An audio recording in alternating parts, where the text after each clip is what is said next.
नमस्कार, मैं नरेंद्र विश्वकर्मा आप सभी का हार्दिक स्वागत करता हूं। जीएफएमएस पोर्टल पर अतिथि शिक्षक ज्वाइनिंग की प्रक्रिया कब तक प्रारंभ होगी, आज हम इस वीडियो में इस टॉपिक पर बात करेंगे। आपने देखा होगा, वैसे तो सुबह से अतिथि शिक्षक परेशान हैं, हर 2 मिनट में पोर्टल पर जाकर विजिट करते हैं और पोर्टल पर लिख कर आता है कि पोर्टल मेंटेनेंस का कार्य चल रहा है, जिसके कारण पोर्टल बंद है।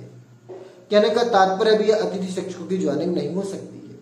तो आखिर कब तक ज्वाइनिंग की प्रक्रिया प्रारंभ होगी? तो वर्तमान में यदि देखा जाए तो वेबसाइट या किसी भी ऑथेंटिक साइट की तरफ से कोई भी निर्देश नहीं दिए गए हैं कि कब तक यह कार्य प्रारंभ होगा। लेकिन अतिथि शिक्षक ज्वाइनिंग की जो पूर्व आदेश था उसमें लास्ट डेट 7 अगस्त निर्धारित की गई थी।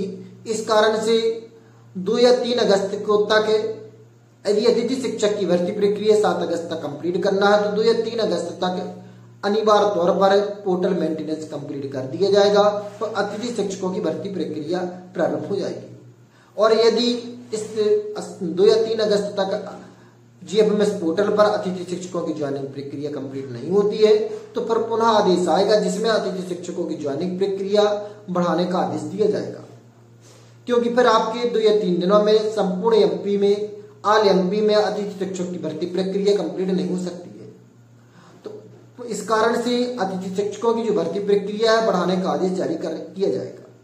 लेकिन फिर भी यदि 2 या 3 तक भर्ती प्रक्रिया में आप कंप्लीट नहीं कर पाते तो जैसी आदेश आता है तो आप जरूर से जरूर इसमें पार्टिसिपेट करिए और ज्वाइनिंग लीजिए।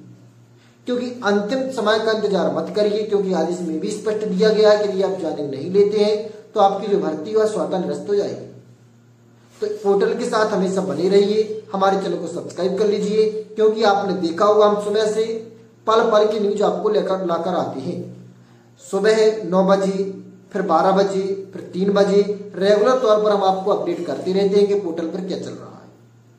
तो चैनल को सब्सक्राइब जरूर कर लीजिए और साथ ही साथ इस वीडियो को शेयर कर दीजिए। नमस्कार।